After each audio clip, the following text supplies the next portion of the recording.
الرحمن الرحیم۔ صحیح بخاری حدیث نمبر 631۔ مالک بن حویرث نے بیان کیا کہ ہم نبی کریم صلی اللہ علیہ وسلم کی خدمت اقدس میں حاضر ہوئے۔ ہم سب ہم عمر اور نوجوان ہی تھے۔ آپ کی خدمت مبارک میں ہمارا 20 دن اور رات قیام رہا۔ آپ بڑے ہی رحم دل اور ملنسار تھے۔ جب آپ نے دیکھا کہ ہمیں اپنے وطن واپس جانے کا شوق ہے تو آپ نے پوچھا کہ تم لوگ اپنے گھر کسے چھوڑ کر آئے ہو؟ ہم نے بتایا۔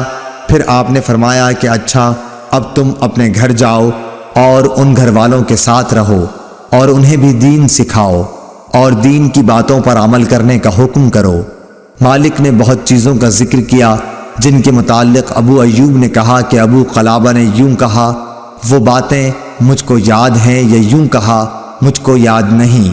اور آن حضرت صلی اللہ علیہ وسلم نے فرمایا کہ اسی طرح نماز پڑھنا جیسے تم نے مجھے نماز پڑھتے ہوئے دیکھا ہے، اور جب نماز کا وقت آ جائے تو کوئی ایک اذان دے اور جو تم میں سب سے بڑا ہو وہ نماز پڑھائے، بشرطے کہ وہ قرآن شریف اور طریقہ نماز و امامت جانتا ہو۔ صحیح بخاری حدیث نمبر 632۔ نافع نے بیان کیا کہ عبداللہ بن عمر رضی اللہ تعالی عنہ نے ایک سرد رات میں مقام زجنان پر اذان دی، پھر فرمایا کہ لوگوں اپنے اپنے ٹھکانوں میں نماز پڑھ لو، اور ہمیں آپ نے بتلایا کہ نبی کریم صلی اللہ علیہ وسلم مؤذن سے اذان کے لیے فرماتے، اور یہ بھی فرماتے کہ مؤذن اذان کے بعد کہہ دے کہ لوگوں اپنے ٹھکانوں میں نماز پڑھ لو۔ یہ حکم سفر کی حالت میں یا سردی یا برسات کی راتوں میں تھا۔ صحیح بخاری حدیث نمبر 633۔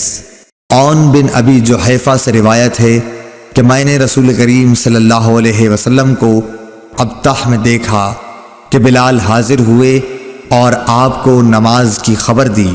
پھر بلال برچھی لے کر آگے بڑھے اور اسے آپ کے سامنے بطور سترہ مقام ابطح میں گاڑ دیا، اور آپ نے اس کو سترہ بنا کر نماز پڑھائی۔